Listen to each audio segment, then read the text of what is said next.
کتنے کام ہم کر چکے ہیں، کتنی باتیں ہم کر چکے ہیں، کتنی نظریں ہم اٹھا چکے ہیں، کتنے کان ہم لگا چکے ہیں، کتنے لقمے ہم کھا چکے ہیں، کتنے گھونٹ ہم پی چکے ہیں جو اللہ کو ناپسند ہیں، اللہ کو شدید ناپسند ہیں، اور سب اللہ نے دیکھے ہیں۔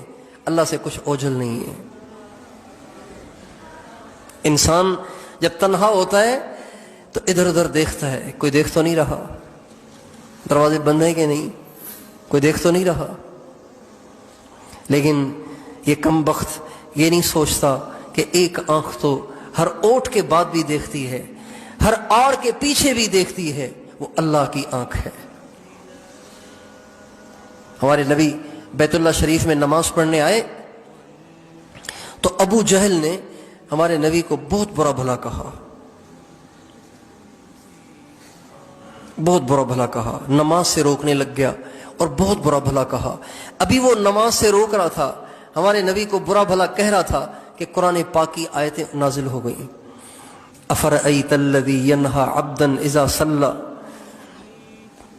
آپ نے دیکھا اس شخص کو جو میرے بندے کو نماز پڑھنے سے روک رہا ہے؟ آگے دو تین آیتیں اور ہیں، آخر میں فرمایا الم یعلم بان اللہ یرا، کیا اس کم بخت کو یہ معلوم نہیں ہے کہ اللہ اسے دیکھ رہا ہے؟ پھر بھی یہ اتنی بڑی حرکت کر رہا ہے۔ میرے دوستو، ہمیں اپنے گریبان میں جھانکتے رہنا چاہیے، کتنے کیا کچھ کیا ہوا ہے ہم سب نے، ان سب کی اللہ کو تو خبر ہے، اللہ کے پاس وہ سب لکھا ہوا ہے، اس سب کا حساب ہوگا، سب کا حساب ہوگا۔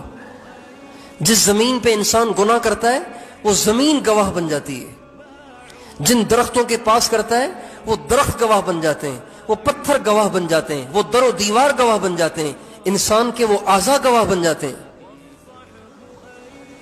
قرآن پاک میں اللہ فرماتے ہیں کہ کل قیامت کے دن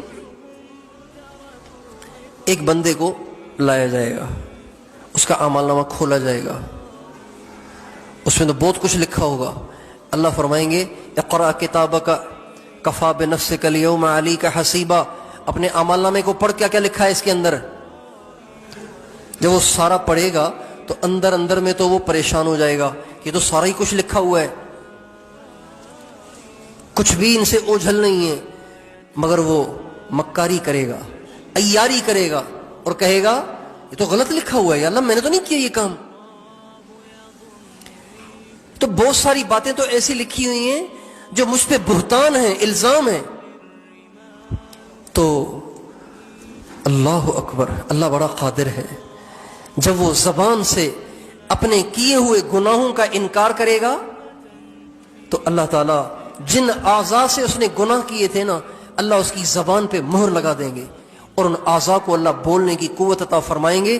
وہ اعضاء بولیں گے یا اللہ اس نے واقعی یہ کام کیے تھے۔ مثلا اگر زنا کیا ہے تو ران بولے گی، ران بولے گی۔ کانوں سے گانے سنے ہیں، میوزک سنا ہے، غیر محرم عورتوں کی مزے لینے کے لیے آوازیں سنی ہیں، تو یہ کان بولیں گے، زبان نہیں بولے گی، کان بولیں گے۔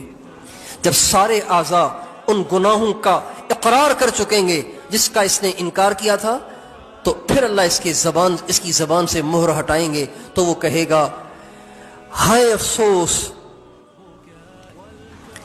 تمہیں کیا ہو گیا کہ تم میرے خلاف بولنے لگ گئے، تم میرے خلاف بولنے لگ گئے۔ تو وہ اعضاء کہیں گے انطقنا اللہ الذی انطق کل شیء، ہم بول تو نہیں سکتے تھے، بولنے کی طاقت تو اللہ نے زبانی کو دی تھی، لیکن آج جو اللہ زبان سے بلواتا ہے اس اللہ نے ہمیں بولنے کی طاقت دے دی، اس لیے ہم بول پڑے۔